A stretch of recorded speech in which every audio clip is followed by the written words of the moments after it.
মতো দেখিনি। ডক্টর জাকির নায়েক একদিন এই কোরআনের বর্ণনা দিতে একটা যুক্তি তুলে ধরেছেন। আমার মা বোন কথাটা একটু দয়া করে শুনে নেবেন। আমি ভাবতে পেরেছিলাম না মা বোন এত সুস্থভাবে আজকে আলোচনা শুনবেন, কিন্তু মা বোন সুস্থ হয়ে গেছে। আজকে আমার মা বোন আলোচনা শুনতেছে। এখন ভাষা কতদূর আপনারা বুঝেন আমি জানি না, তবে আমি আশা রাখবো। আমার ভাষা একটু আস্তে আস্তে বলছি, একটু আপনারা দয়া করে শুনবেন বলে আশা রাখছি। দেখেন, ডক্টর জাকির নায়েক একদিন একটা মেসাল দিয়েছিলেন। আমরা কোরআনের প্রতি আজকের মা বোন, আজকের বাবা, আজকের বাবারা, আজকের মায়েরা, আজকের বোনেরা, আজকের ভাইয়েরা, আমরা কত অবহেলিত করছি এই কোরআনটাকে পৃথিবীর জমিনে। একটা কথা উনি একটা মেসাল দিয়েছিলেন। বলবেন মেসালটা কি? যেমন ধরে নেন, আপনি ছোট থেকে একটা স্কুলে পড়েছেন, দুই বন্ধু এক স্কুলে লেখাপড়া করলেন, 1 2 3 4 5 6 7 8 7 8 পর্যন্ত পড়েছেন। এখন 8 পাস করলে তো হাই স্কুলে যাওয়া হয়। 8 পর্যন্ত একটা স্কুলে ইংলিশ মিডিয়ামে পড়েছেন, গলাগলি ধরে বন্ধু হয়েছেন, একসঙ্গে গোসল করেছেন, একসঙ্গে খেয়েছেন, একসঙ্গে স্কুলে গিয়েছেন, একসঙ্গে খেলেছেন, একসঙ্গে বেরিয়েছেন, একসঙ্গে লেখাপড়া করে 8 পাস করার পরে হঠাৎ করে উনি চলে গেলেন হয়তো কলকাতায় লেখাপড়া করে ওনার চাকরি হয়ে গেল লন্ডনে, ইংল্যান্ডে।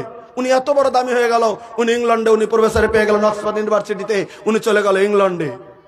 আর আপনি রয়ে গেলেন পশ্চিম বাংলার মাটিতে। আপনি 8 পর্যন্ত পড়েছেন, বাংলা মিডিয়ামে পড়ছিলেন। এই পর্যন্ত 8 পর্যন্ত পড়ার পরে আর পড়েননি, পড়া ছেড়ে দিয়েছেন, হাল কিষান করেছেন, খেতের আবাদ করেছেন, এরকম করে জামিনের ভিতরে চললেন জামিনে। এবার কথাটা বুঝে নেবেন। এবার ওনার জেন্দিগি চলছে, আপনার বন্ধুর জেন্দিগি চলছে ইংল্যান্ড, আপনার জেন্দিগি চলো ভারতবর্ষের মাটিতে, তাও পশ্চিম বাংলার মাটিতে দোমোহনার অঞ্চলে, এই অঞ্চলে, এই গ্রামে। এবার আপনার জিন্দেগি এমন করে করে আপনার ছেলে মেয়ে নাতিপোতা হয়ে গেল, এই জামিনের ভিতরে চলছেন। আপনার বৃদ্ধ বয়স চলে এসছে, আপনার 60 বছর চলে এসছে, আপনার 60 বছর পেরিয়ে 61 পড়েছে। আপনার বন্ধু লন্ডনে, উনিও 60 বছরে রিটায়ারমেন্ট করে 15 বছর, 61-62 বছর বয়স হয়ে গেছে। এই সন্ধিক্ষণে সারা জীবন চাকরির তাগিদে বন্ধুর কথা মনে পড়েনি, হঠাৎ করে নিজে একদিন মনে পড়েছে, আমি না জন্মগ্রহণ করেছিলাম পশ্চিম বাংলার মাটিতে দোমোহনা অঞ্চলে, এই গ্রামে, কিন্তু হঠাৎ করে আমি যে লন্ডনে চাকরি করে বন্ধুর কথা ভুলেই গেলাম। যাজ্ঞা, অন্তত বন্ধু আছে কিনা জানি না, আমি লন্ডন থেকে একটা চিঠি লিখে আমার বন্ধুর নামে পাঠিয়ে দেই। তখন চিঠি তো ওখান থেকে তো একদম ইংলিশে পড়তে পড়তে ইংলিশ হয়ে গেছে, আর বাংলা ভুলে গেছে, বাংলা কোয়ার মতো সেমন খেয়ালও নাই। ইংলিশে একটা টানা চিঠি লিখে এই বন্ধুর নামে পাঠিয়ে দিয়েছে, বন্ধু আমি রিটায়ারমেন্ট হয়ে গেছি, হয়তো 2-6 মাস পরে আমি তোমার বাড়িতে আসবো, তুমি কেমন আছো? চিঠিটা পাঠিয়ে দিল অ্যাড্রেস মতো। লন্ডন থেকে চিঠি আপনার বাড়িতে, আপনি 62 বছরের বুড়ো। চিঠিটা কে দিয়েছে আপনি কিন্তু জানেন? আপনার বন্ধু লন্ডনে চাকরি হয়ে গেছে, লন্ডন অক্সফোর্ড ইউনিভার্সিটির লেকচারার, কত বড় বড় সম্মানিত লোক, এটা আপনি জানেন, কিন্তু তিনি ওখানে থাকে, যোগাযোগ হয়নি। আপনার এই 40 বছর পরে আপনার বন্ধু আপনার নামে চিঠি দিয়েছে ইংলিশে। এবার করেছে কি, এবার পোস্টম্যান আপনার বাড়িতে ইংলিশ চিঠিটা নিয়ে দিয়েছে। বলে কি এটা? বলে চিঠি। কার নামে চিঠি? বলে আপনার নামে চিঠি। কি দিয়ে লিখেছে? ইংলিশ দিয়ে। আচ্ছা, পড়ছে তখন বাংলা মিডিয়ামে 7 পর্যন্ত 8 পর্যন্ত, এই চিঠি কি করে পড়বে? নিজের বাড়িতে ছেলেগুলো এদিক ওদিক আছে, নাই, ছেলেদেরকে লেখাপড়া করাতে পারেনি, পড়তে পারলো না, চলে গেল এখান থেকে। এমন ইংলিশ, কঠিন ইংলিশটা লিখেছে, এখান থেকে চলে গেল বাজারে, 2-4 জনকে দেখালো, নাই। তখন মনে মনে ভাবছে, হায় অক্সফোর্ড ইউনিভার্সিটি আমার বন্ধু চিঠি দিয়েছে, এই ইংলিশ এত টানা ইংলিশ লেগেছে, কে পড়তে পারবে? তখন দেখবেন এই বুড়ো লোকটা এই চিঠিটাকে পড়ার জন্য এখানে যদি দোমোহনা না হয়, নাহলে রায়গঞ্জ চলে যাবে, নাহলে কিষানগঞ্জ চলে যাবে, কোন বা দার্শনিক প্রফেসর দিয়ে সেই চিঠিটা পড়ে তার মানে বোঝার জন্য অন্তরের ভিতরে অন্তর কলহ শুরু হয়ে যাবে। যে পর্যন্ত আমার বন্ধুর চিঠির অর্থ বুঝবো না, যে আমার বন্ধু কি লিখেছে, এতক্ষণ পর্যন্ত এই বুড়ার শান্তি নাই। বলেন কথা ঠিক কিনা? জোরে বলেন কথা ঠিক কিনা? এই বুড়া এই চিঠিটার মধ্যে কি লিখেছে বন্ধু, লন্ডন থেকে এইটা পড়ার জন্য একদম খুঁজে খুঁজে লোক বেরাবে। যখন একজন শিক্ষিত মানুষ বুঝিয়ে দেবে আপনার বন্ধু লন্ডন থেকে রিটায়ারমেন্ট হয়ে গেছে, তাই আপনাকে স্বাগতম একটা চিঠি লিখেছে, এই লিখেছে, ভালো আছে, আসবে, তখন বুড়াটা অন্তরে জামিনের ভিতরে খুশি হয়ে যাবে, যা আমার বন্ধু আমার কথা মনে করেছে। ডক্টর জাকির নায়েক বলে, তোমার বন্ধু পৃথিবীর জমিনে 40 বছর পর একটা চিঠি দিয়েছে, সেই চিঠি তুমি পড়তে পারো না বলে তুমি দেশের মানুষকে তুমি খুঁজে উকিল ব্যারিস্টার পর্যন্ত তুমি নিয়ে গেছো, প্রফেসর খুঁজে বেড়াছো তার অর্থটা বোঝার জন্যে। আমার বন্ধু কি লিখেছে আমি জমিনের ভিতরে বুঝতে পারছি না, আমাকে একটু দয়া করে বুঝিয়ে দাও।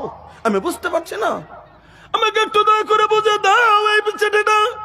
একটা চিঠির জন্য তোমার মতো 62 বছরের বুড়া জমিনের ভিতরে তুমি মানুষ খুঁজলে, প্রফেসর তুমি খুঁজলে, আর যিনি তোমার মহান প্রভু, যিনি তোমাকে পৃথিবীর জমিনে সৃষ্টি করেছেন, ওই মহান প্রভু তোমাকে একটা চিঠি পবিত্র কোরআন জমিনের ভিতরে দিয়ে দিয়েছে।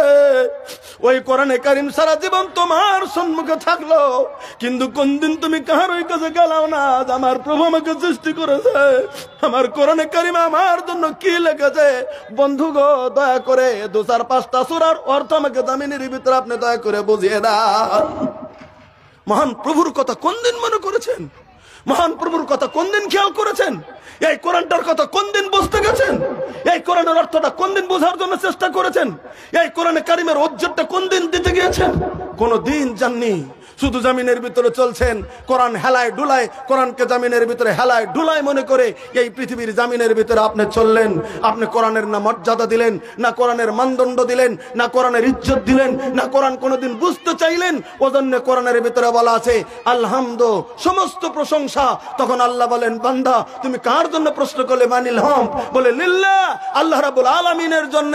বলে মানিল্লাহ, সে আল্লাহ কে? বলে রব্বুল আলামিন, তিনি হচ্ছেন গোটা পৃথিবীর রব, যিনি প্রকাশ্য, যিনি মালিক, যিনি আমাদের সৃষ্টিকর্তা। তেনার জন্য তারিফটা করলাম।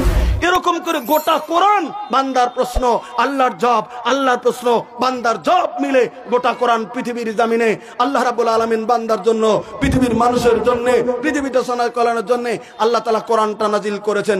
আজকে আমরা বুঝি নাই, তাই আল্লাহ তাআলা আমাদেরকে এই কোরআন বোঝার জন্য শক্তি দান করুক। একবার জোরে বলেন আল্লাহুম্মা আমিন। একটা কথা মনে রাখেন, আল্লাহ রাব্বুল আলামিনের নবী সাল্লাল্লাহু আলাইহি সাল্লাম বলেছেন, হাদিসের ভিতরে বর্ণনা চলে এসেছে, আল্লাহ নবী সাল্লাল্লাহু আলাইহি সাল্লাম বললেন, হে সাহাবা কেরাম শুনে রাখো, আমি বিশ্বের নবী তোমাদেরকে জানিয়ে দিলাম, ইন্না লিল্লাহি আহলিনা মিনান নাস।